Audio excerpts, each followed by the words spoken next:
Olá, entrando no ar com mais um resumo do dia, o seu jornal da noite aqui da Causa Operária TV, 24 horas no ar.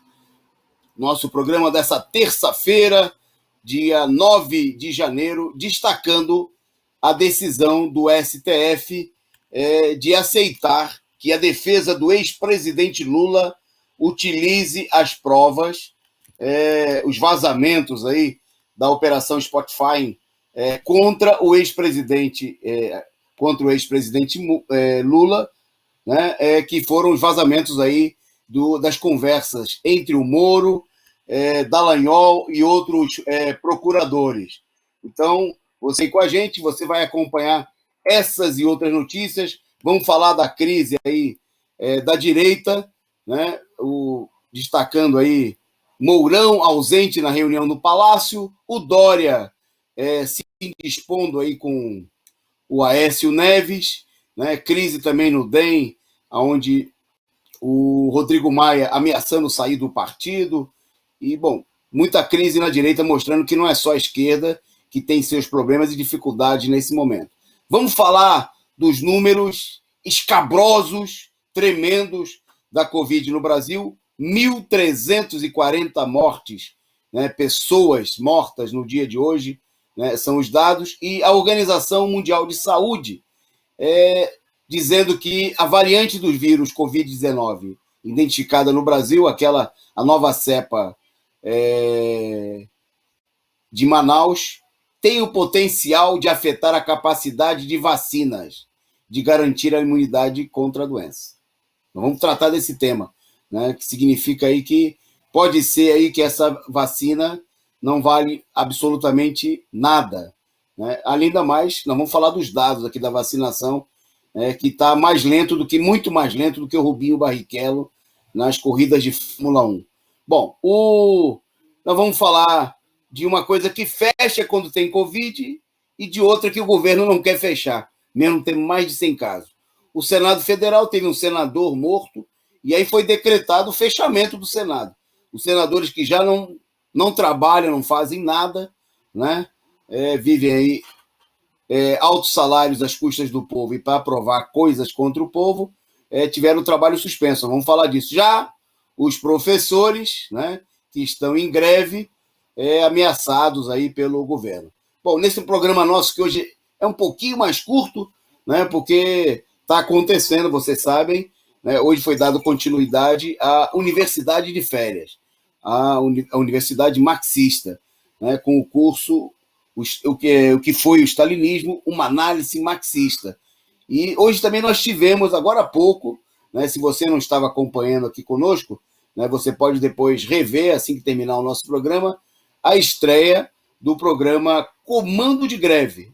Um programa de educadores em luta para falar, nesse momento, um programa especial que vai ao ar a partir de agora, todos os dias, né, a partir das 20 horas, trazendo notícias da greve dos professores. Né? Greve que era do estado de São Paulo, agora já é do estado e da capital de São Paulo, e que amanhã provavelmente tem assembleia para reafirmar a greve também no Rio de Janeiro. Né? Então você, se não assistiu o programa, fique conosco. Você que estava aí já acompanhando a nossa programação do nosso canal, permaneça aí, seja bem-vindo. O Peão, né, o Rude Pride, a companheira Angelina, né, chegando também por aqui, o Marcelo Aparecido, o companheiro Marcos Omag, que participou da conversa, ele que é professor também, que nesse momento ele trabalha na área da saúde. Seja bem-vindo aí, vocês todos. Compartilhem o link do nosso programa nas redes sociais, né, espalhem por aí para o pessoal assistir aqui o resumo do dia. E você sabe, torne-se membro aqui do nosso canal, se inscreva caso você ainda não seja inscrito, né, e torne-se membro do nosso canal, ajude a contribuir, a sustentar esse canal independente, combativo, revolucionário. Bom, vamos lá para a nossa pauta, que o nosso tempo hoje é bem curtinho, né? Bom, então vamos começar falando da crise da direita.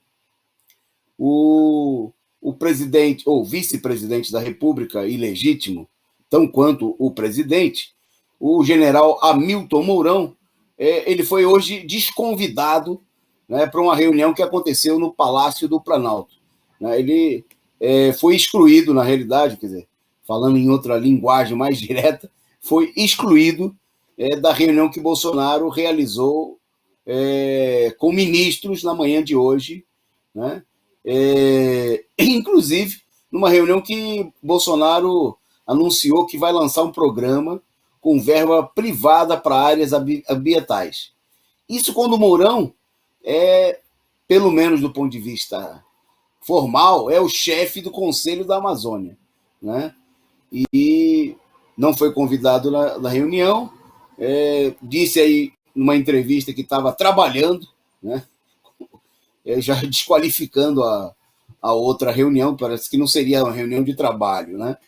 E, bom, ficou deixando evidente aí a ausência do general à reunião, as crises que se multiplicam, né, na cúpula palaciana. Já tem declarações do próprio Mourão e de outros aí interlocutores de Bolsonaro de que ele não deve compor aí a chapa presidencial à reeleição do Bolsonaro no ano que vem, né?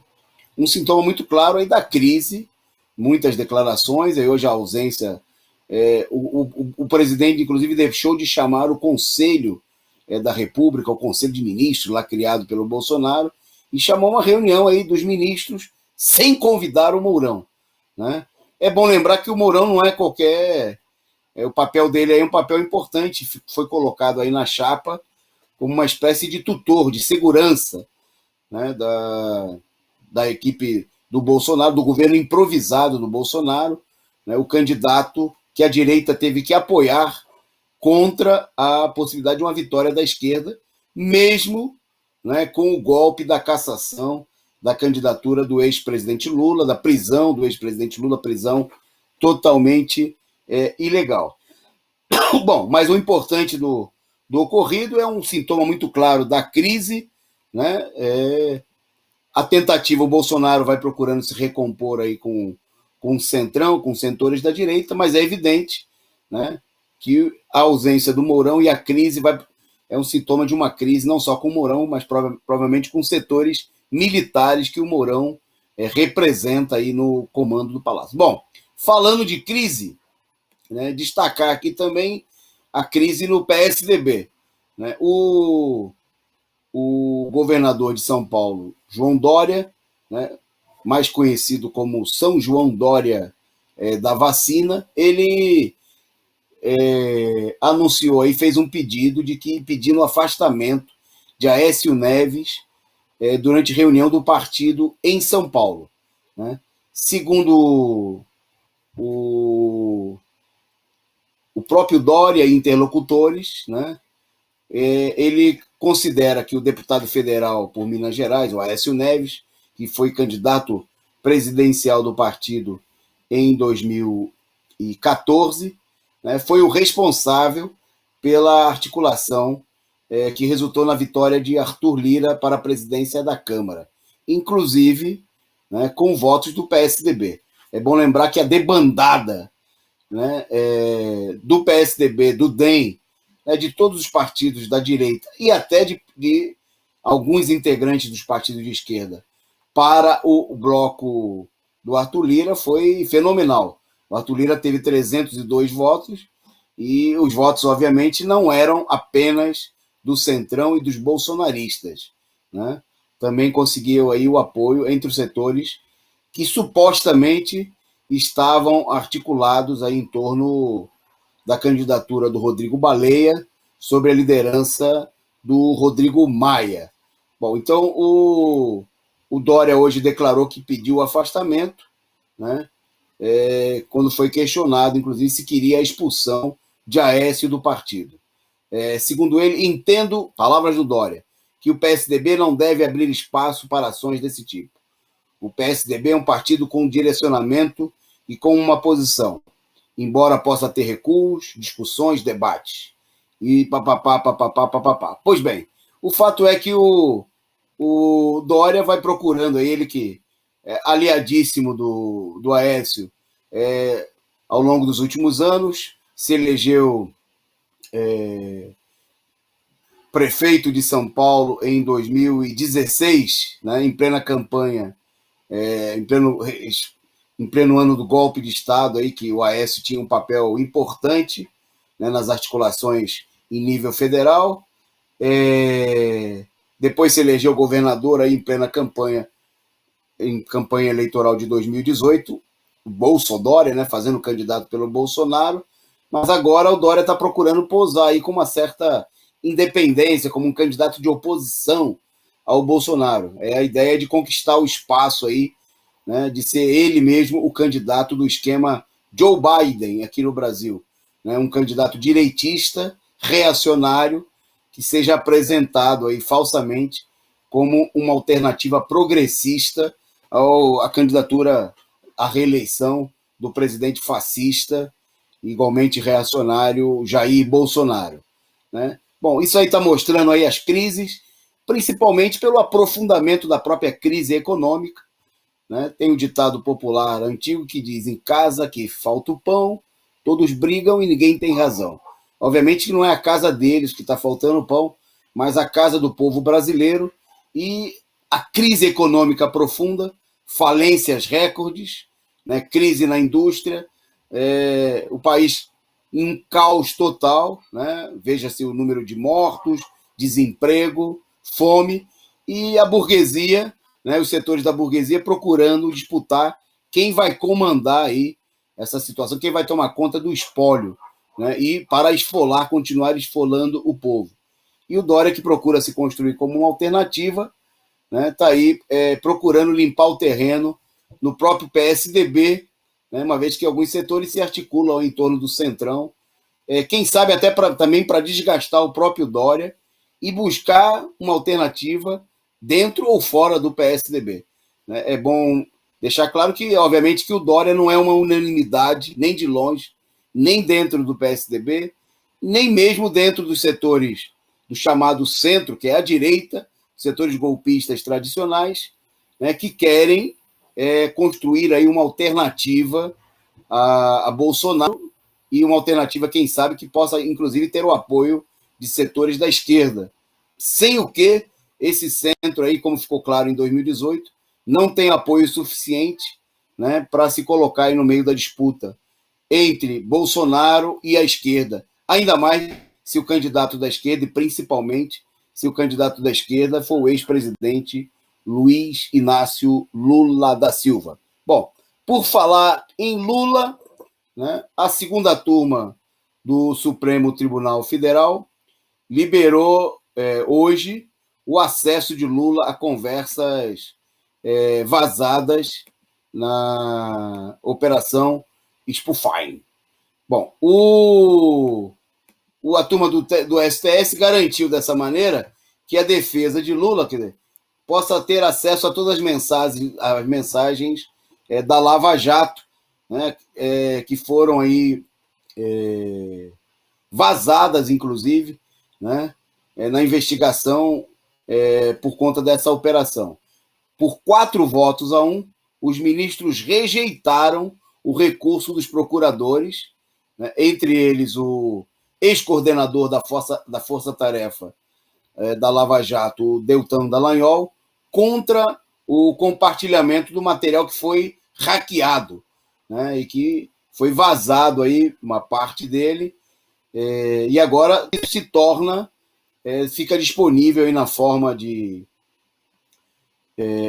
prova, né, documental, muita gente, inclusive, postando aí nas redes sociais, que o Moro não tinha nenhuma prova contra o Lula.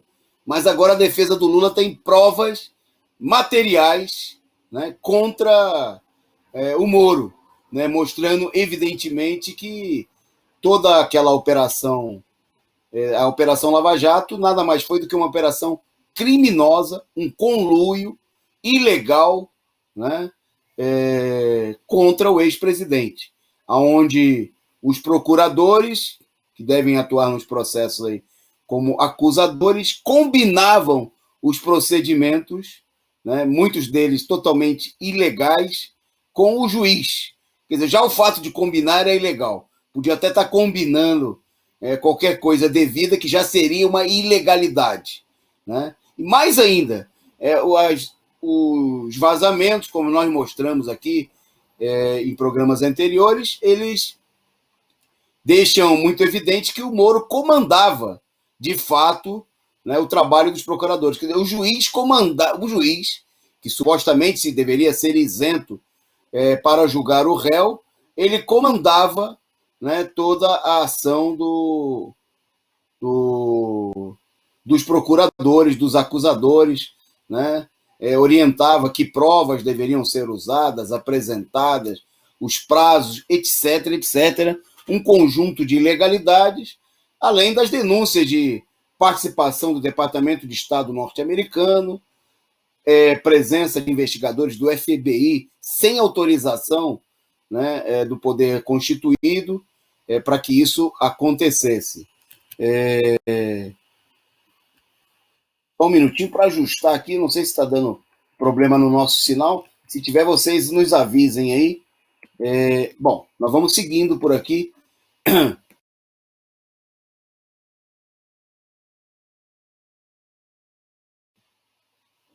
Bom, então, seguindo aqui na nossa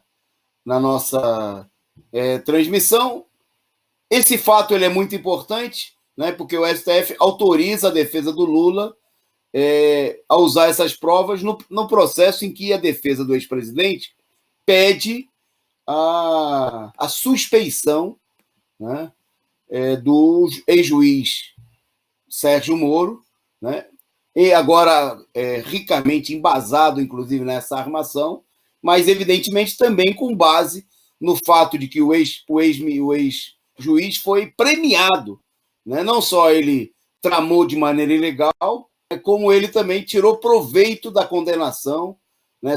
Sendo nomeado aí ministro, né, do governo Bolsonaro, que foi eleito aí graças ao processo de manipulação realizado pela Justiça e pelo Ministério Público Federal. Bom, é isso aí, né? Essa situação, evidentemente, mostra a necessidade de uma mobilização, né? uma ampla mobilização em torno da defesa da restituição dos direitos políticos de Lula, né? Uma vez que a decisão do STF, essa decisão da segunda turma do STF, logicamente vão procurar questioná-la, muita gente defendendo que ela seja levada a plenário, e a própria suspeição do Moro, que pode levar à anulação das sentenças do ex-juiz fascista, diante disso já há uma armação a setores dentro do STF e fora, defendendo que não sejam restituídos os direitos políticos do Lula, né, e que ele continue sem os direitos com base em outras condenações. Como nós explicamos aqui,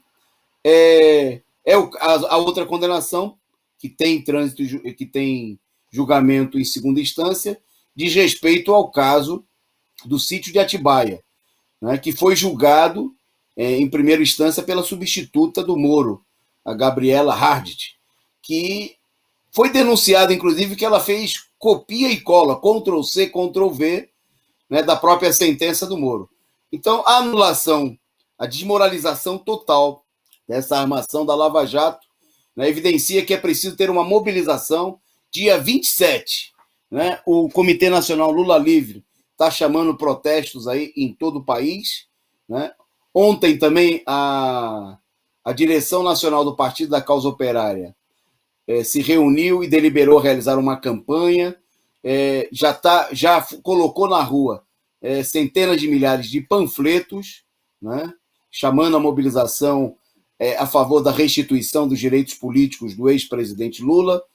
A partir da próxima semana vão ser retornados os mutirões nos bairros, né, a realização de atos nos estados e um ato nacional, um grande ato nacional em maio, para lançar, né, para colocar aí na rua, né, a campanha por Lula presidente, pela restituição integral dos direitos políticos do ex-presidente né, pela sua candidatura, a única capaz de unir a esquerda, as organizações dos trabalhadores, né, de impulsionar uma ampla mobilização em todo o país. Bom, nós vamos em frente, seguindo aqui a nossa pauta, destacando agora que a Organização Mundial de Saúde, a OMS, assinalou que a variante brasileira, a nova cepa, a cepa de Manaus, né, tem poder para afetar a eficácia das vacinas. Né? O que a Organização Mundial de Saúde está querendo dizer isso? Que, segundo a OMS registrou, a variante do vírus da Covid, identificada no Brasil e em brasileiros, né, no Japão, tem potencial de afetar a capacidade de vacinas de garantir imunidade contra a doença.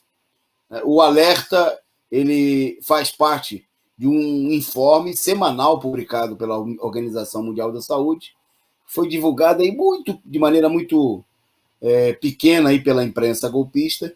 Hoje me chamou a atenção abrir no site para pegar os informes agora à noite sobre os dados da Covid. É muito evidente, né, que há um ocultamento, né, essa notícia é só campanha da vacina, né?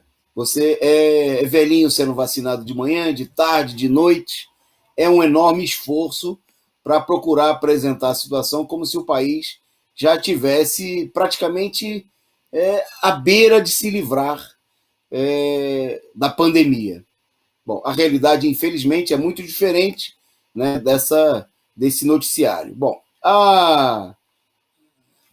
a mutação do Brasil, que vem sendo identificada como mutação variante P1, né, está ganhando terreno desde o final de novembro e em Manaus a proporção de casos de P1 aumentou em 52% em dezembro e 85% em janeiro. Né? No total, 15 países, segundo a Organização Mundial de Saúde, já identificaram casos da variante P1, 5 a mais que na semana passada. Ou seja, não só a variante brasileira do vírus é perigosa, né, como ela está se espalhando aí pelo mundo, segundo a Organização Mundial de Saúde. Já são 15 países, né, 15 com casos dessa variante, a variante de Manaus. Bom, isso é importante porque isso praticamente não se fala nada disso, né? O enorme esforço é a campanha de vacinação. Tem aí a imagem, dados da vacinação nos estados. Né? O país tem um quadro aí que a produção vai colocar para a gente, né? Que é o que a imprensa tem procurado divulgar nesse momento, né? São esses quadros sobre o número de vacinados, né? Que, bom, são números muito pequenos, que mostram aí pouco mais de 2% da população vacinada, o total. Né? Vocês viram esse total do dia de ontem, 3.816.000 pessoas em todo o país, né? E isso aí, em alguns poucos estados, é um pouco mais de 3%, mas na média nacional, ontem era 1,79%, hoje ultrapassou aí a marca de 2%. É bom lembrar que duas coisas importantes. Primeiro, que esses 2% é apenas de pessoas vacinadas com a primeira dose. Né?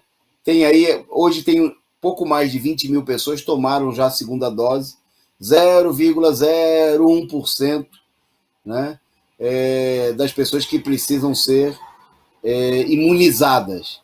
Bom, nesse ritmo aí, como nós dissemos, fizemos os cálculos ontem, destacamos aqui, a gente levaria aí 5 anos, né, para ter uma imunização total, né, das pessoas que precisam ser, nesse momento, pelo número atual da população, ser imunizadas, para que a gente tenha aí uma imunização de rebanho, para que o vírus pare de circular e a pandemia esteja contida. Quer dizer, é um ritmo, a passo de tartaruga, né? Evidentemente, isso nem de longe oferece nenhuma segurança, garantia ao povo brasileiro. Mas o segundo fato importante está relacionado à notícia anterior, que é o fato de que essa vacina, né, nenhuma, não só que a ineficiente, de baixo coeficiente, de baixa eficácia geral, que é a vacina mais aplicada nesse momento no Brasil, que é a Coronavac, mas nenhuma outra vacina, né, foi testada e mostrou eficácia ainda em relação a essas novas variantes. Não só a nova variante brasileira, como também a que se desenvolve a partir do Reino Unido e da África do Sul, né? Obviamente, quer dizer, nem mesmo as pessoas que estão sendo vacinadas, nem mesmo com a segunda dose, né, há nenhuma segurança, segundo a própria Organização Mundial de Saúde, de que esses vacinados, né, não seriam afetados aí, não poderiam ser infectados por essas novas variantes, por essa nova cepa de Manaus e pelas demais. Quer dizer, nós estamos numa situação e, diante disso, é importante destacar, né, a única coisa que eles fazem é propaganda. A vacinação é pouca, é rala, mas tem muita propaganda da vacina, né, e a tentativa de ludibriar o povo de que o problema está resolvido.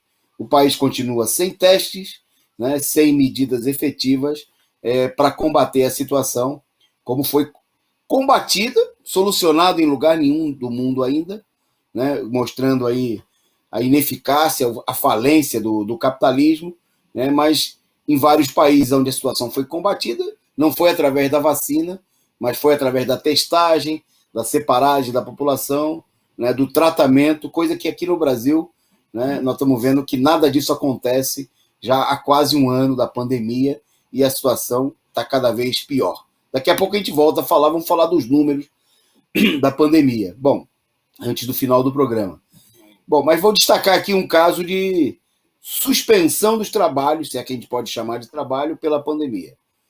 O senador, o Senado, né, hoje, agora anunciou agora à noite, que após a morte de um senador, o senador Harold de Oliveira, né, que o Senado vai funcionar apenas de forma semipresencial, né?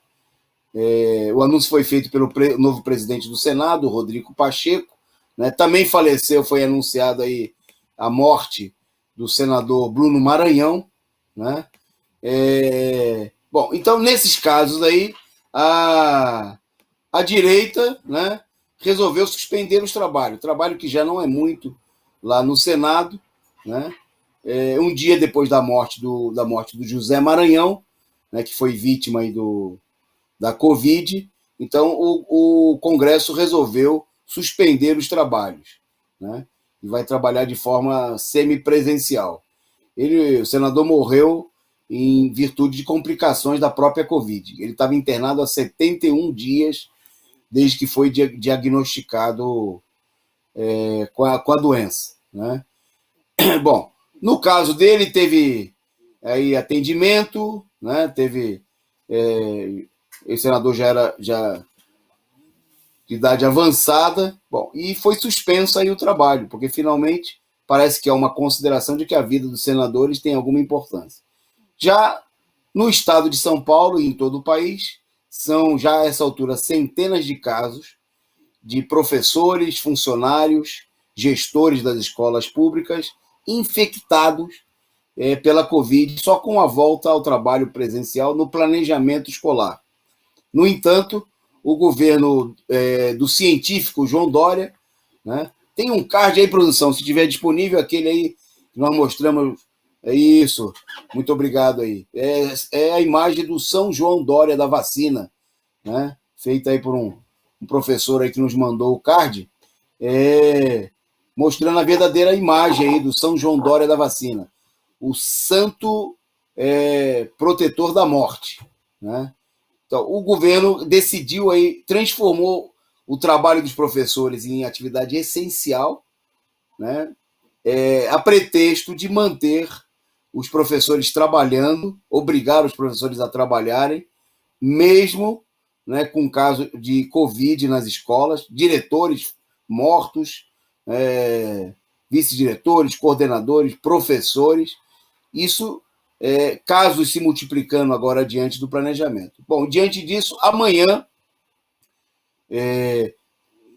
houve uma reunião importante ontem, uma live, né, inclusive porque as direções sindicais aí, super na defensiva de chamar uma mobilização efetiva, chamaram uma live aí para sindicalista fazer discurso. Mas aí entraram na live mais de 5 mil professores exigindo a convocação da greve, né? E amanhã tem um ato aqui em São Paulo, né, a partir das 11 horas da manhã, né, vai ser um ato carreata dos professores de São Paulo, que estão também aderindo à greve, os professores da capital, né, da maior cidade do país. São mais de 50 mil trabalhadores da educação ameaçados aí pela volta ao trabalho presencial, prevista para começar a acontecer amanhã, e aí a decisão da categoria, forçando aí, inclusive os sindicatos, como o Sindicato de Professores aqui da capital, dirigido por um dorista, né, um presidente do sindicato foi vereador eleito apoiando o João Dória, né, no mandato anterior. A categoria ficou tão satisfeita que ele não conseguiu se reeleger agora. Teve a votação cerca de 1/3 menos dos votos que ele teve em eleições anteriores, né, depois dessa política dele apoiar aí o governo inimigo da educação e da população, o fascista João Dória. Bom, então amanhã, se você está em São Paulo, participe 11 horas, na Rua Borges Lagoa, em frente à Secretaria de Educação. Os professores, os trabalhadores da educação, seus sindicatos vão estar lá para dar início a uma mobilização importante, se juntando à luta dos professores da rede estadual. Bom, por último, né, um tema importante aqui, que é a situação da Covid. Bom, o Brasil teve hoje a 4ª maior marca do ano. Esse ano aqui que tem batido aí e alcançou aí em 24 horas 1.340 mortes. Né? Já são 20 dias que o Brasil apresenta mais de 1.000 vítimas na média de mortos por dia. A média de hoje é 1.029, a média já oscilou para mais, um pouco, para menos, mas sempre há 20 dias acima de 1.000 mortos, e hoje esse número aí é gigantesco. Bom, tem os dados aí nesse quadro que vocês veem aí do Google, né, que ainda está um pouquinho, todos sempre desatualizados. A imprensa agora, você precisa procurar com uma lupa para encontrar aí os dados. Né? Sobre a vacina tem toda hora. É propaganda, você liga a televisão, até na geladeira, quando você abre, você vê lá a campanha de que no Brasil está tendo uma enorme vacinação. Agora, sobre as pessoas mortas, os dados vão ficando cada vez mais restritos e atrasados. Né? Então, o Brasil já passou hoje aí de 233 mil mortos, mas o Google continua mostrando os dados de ontem, né? Mas registrando aí que São Paulo, né, que com os dados de hoje já está pertinho dos 55 mil mortos, que devem, infelizmente, ser completados amanhã, né? E seguido aí, a gente tem na sequência, na realidade, o estado que tem maior mortes é o Rio de Janeiro, que não aparece aí na tela, tá embaixo, e aí, obrigado, produção, que tem mais de 30 mil mortos, né? Como vocês estão vendo aí, já chegando aos 31 mil mortos. Lembrando que essa semana a cidade do Rio ultrapassou a cidade de São Paulo, né? Em número de casos, tem mais casos que a cidade de São Paulo, mas o estado de São Paulo supera o do estado do Rio de Janeiro com larga margem. Bom, e o país inteiro, né, submetido a essa situação, mais de 1.000 mortos por dia há mais de 20 dias, e enquanto isso a direita procura fazer campanha de que está tudo muito bem, né, porque estaria havendo aí uma suposta vacinação, essa vacina que é rara, né, que está atingindo uma quantidade, uma minoria ainda de idosos. Na maior parte dos estados ainda estão sendo vacinadas pessoas acima de 85 anos, né? Mesmo entre os trabalhadores de linha de frente da saúde, é bom destacar que, em primeiro lugar, estão vacinando as pessoas de mais idade, porque não há um processo de vacinação em massa, né? O que o Brasil vacinou em 3 semanas, né? Isso aqui é um dado importante, né? O estado de Wuhan, na China, né? Teve mais casos, mas vou só citar esse. Vacinou em um final de semana. Vacinou 4.750.000 pessoas. Né? Testou, desculpe, não era nem. Agora eu estou confundindo. Testou. Né? Aqui é fazer o teste, coisa e tal, e colheu o resultado, apresentou o resultado. Agora, aqui para vacinar, né? Porque a ineficácia é geral, mesmo com essas vacinas suspeitas, de baixa eficácia, que não tem eficácia comprovada diante da nova cepa, como foi declarado aí pela Organização Mundial de Saúde, essa situação que nós temos nesse momento. Então, é a política de procurar enganar a população, né, de tapear a população, né, quando, bom, é a mesma situação que nós temos em nível mundial, embora, né, já há um esforço aí para mostrar uma queda, uma redução nesse momento do número dos casos, quando o mundo já tem mais de 2.330.000 pessoas mortas, de um total de já nessa altura, chegando aí aos 107 milhões de pessoas infectadas, né? Bom, a situação, os Estados Unidos continuam comandando a situação, já a essa altura chegando aos 465 mil mortos, e o Brasil continua ocupando aí, né, com 233 mil mortos, que nós estamos chegando hoje, o segundo lugar, né, em número de mortes. Em terceiro, a Índia, 156 mil mortos, né? E em quarto lugar, o Reino Unido, né? Eu pulei o México? Cadê o México? Opa, não, o México, desculpe aí. O México tem ainda o México tem o terceiro lugar, 167 mil mortos. Então, Estados Unidos, Brasil, México, né? Índia em quarto lugar e Reino Unido com 113 mil mortos, né, em números redondos, são os 5 primeiros, né, nessa situação que mostra a falência total do capitalismo para conter a situação. Agradecer aqui, o Joe Picolé Rasta pela sua contribuição aqui, né, mandando para a gente, dizendo aí que o resumo do dia é o PC do PCO, o melhor jornal da noite. Muito obrigado ao Joe, né, agradecer a vocês aí pela participação. Nosso programa hoje um pouquinho mais curto, né? Nós tivemos aí ainda alguns atropelos com a estreia do Comando de Greve, né, o programa do coletivo Educadores em Luta, para falar da mobilização dos professores, que vai ao ar todos os dias a partir das 20 horas, e hoje também nós tivemos a continuidade da Universidade de Férias, mas nós estivemos aqui para manter o nosso, em atendimento aí ao nosso público. Queria agradecer a vocês, né, o Orígenes Ong Monk, né, pela participação, a Angelina Dias, o Jazão Guaraneste, que também esteve conosco aqui nessa transmissão, o Rude Pride, né, o Peão, o Sem Chance, o Marcos Omag, a todos vocês, pedindo a vocês que divulguem o link do nosso canal. Amanhã a gente volta, né, então às 20 horas, Comando de Greve, e a partir das 20h30 a gente começa um novo resumo do dia, né, para falar dos principais acontecimentos, informar, denunciar e não se calar, né, diante da injustiça, da opressão, da exploração da classe trabalhadora e dos golpistas, né, que procuram levar o país cada vez mais para o caos. Volte amanhã com a gente, conto com você a partir das 20h30 em mais um resumo do dia. Um abraço.